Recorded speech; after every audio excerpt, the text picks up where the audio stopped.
Следна борба на души код А, исто така до 68 кг. Зима Владимир од Русија црвен дрес против Чокај Хиндос од Албанија син дрес.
Борис, не зупиняй! Піднімай!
До кінця, до кінця, до кінця.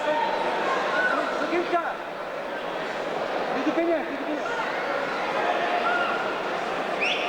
Бачиш.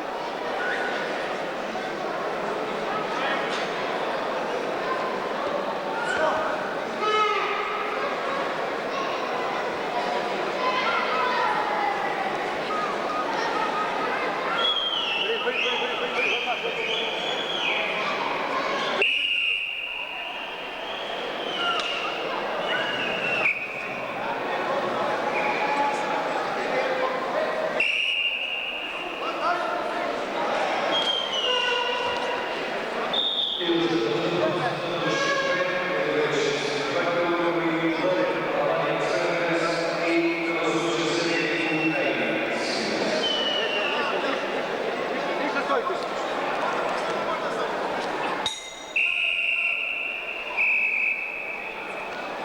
Završi prvo došao života, po kategoriji do 68 kg, победа на поединка Кој што сами може да забележите, поштовани гледачи, Душо Кота заврши борбата.